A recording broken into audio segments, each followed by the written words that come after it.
Hello everybody, this is one of my first YouTube videos, so don't expect a whole lot from me, but any kind of constructive criticism is appreciated. I do take a look at all the comments, so anything you guys want to give me tips, I'm okay with that. This channel is gonna mostly just be, me diving into certain aspects of, the Bible and Jesus's teachings, history, and language a little bit. I want to get into Hebrew language because I find it very interesting, and that's what a lot of things were based on in the original texts and whatnot. And there's some interesting root word stuff going on with all that. But yeah, I also I thought it would be a good idea maybe, at the end of the video, if people want to put somebody that really needs some prayers so we can all kind of pray for them. And whether if you want to do it private or publicly. I think it says privately, but either way I'm okay with it. So I'll just kind of get into this first video. It's pretty informal. I'm not trying to get too crazy with everything, but I really want to cover very important, deep subjects that I find might be helpful to myself and other people dealing with the Bible, Jesus, and just the commandments, whatnot. So I just wanted to start off with the two greatest commandments that Jesus taught, which are love your Lord, love the Lord your God with all your heart, soul, mind, and strength, and love your neighbor as yourself. These commandments are presented as the foundation upon which all the law and the prophets depend. And it's also, I wanted to point out, some people, have heard or go by the golden rule or treat others how you wish to be treated, which I don't think is necessarily a bad thing all the time. I just think it doesn't cover the full width of like the message really was. And that's because some people might not know how to treat others or might like to treat themselves a different way, and that can cause issues, in my opinion, if you don't go to God with all your love and then go to others with all your love. If you're just trying to treat people how you think they should be treated, I think there can be a lot of misunderstandings and problems that arise from that. So, the first commandment, it's the greatest and the first, emphasizing the exclusive, all encompassing nature of this love. And the second one, love one's neighbor, is said to be like the first, indicating that they're equally important and interconnected.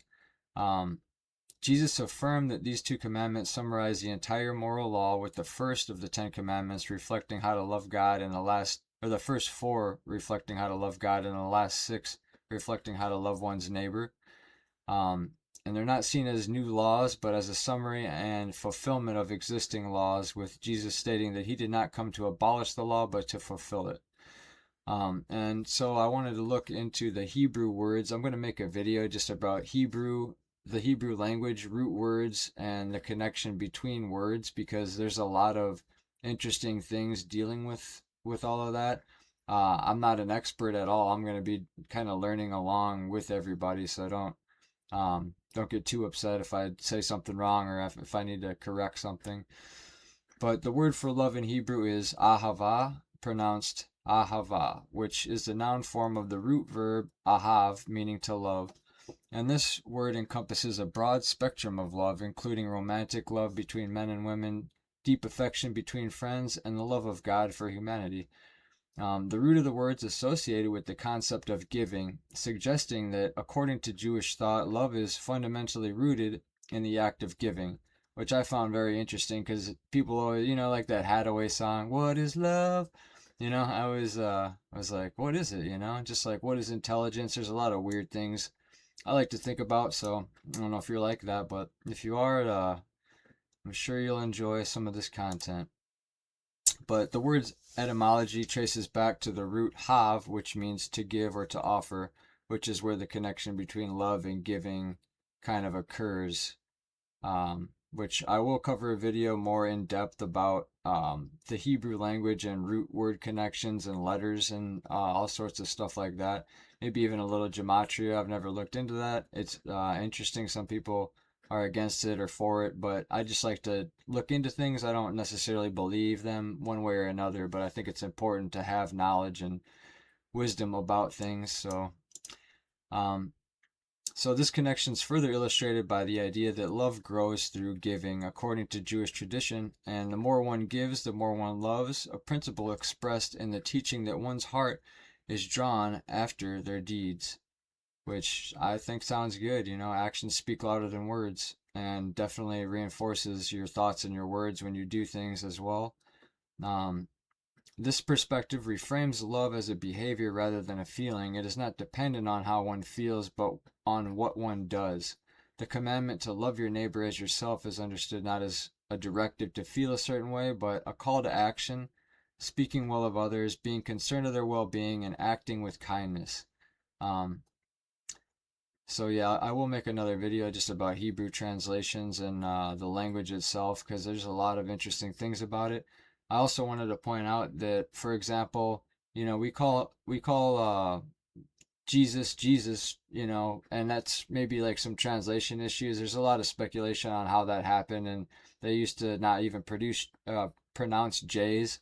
It used to be Jesus, or they would say like Yeshua, and that was his original name, which was Yeshua Yehoshua, which in Hebrew is Joshua, or Yahweh saves, God saves, derived from the Hebrew name Yehoshua. And it combines two elements, Yah, which is a shortened shortened form of YHWH, which is the Hebrew name for God. A lot of people say Yahweh. I'm not sure if that is how it's pronounced or not, but and then Shua from the Hebrew word verb yasha, which means to save, deliver, or rescue.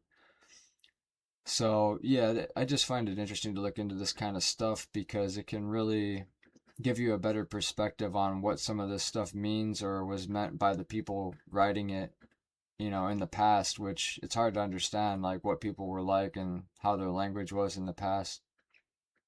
But I'll just leave the video at this so far and see how it goes. If you have somebody that you want everybody to pray for, or something that you want to pray for, put it down in the comments, and any feedback's appreciated. Um, and I'll try to get to every comment and do whatever and say a prayer for everybody. I would also like to just have everybody maybe just pray for those that are stuck in a situation, or children that can't control a situation, and just pray that they will get the grace and the love and the saving grace of God, to help them out of their situation, because some people are born into very bad circumstances, and it's really sad to have that happen. So thanks for watching this video, everybody, and love you all.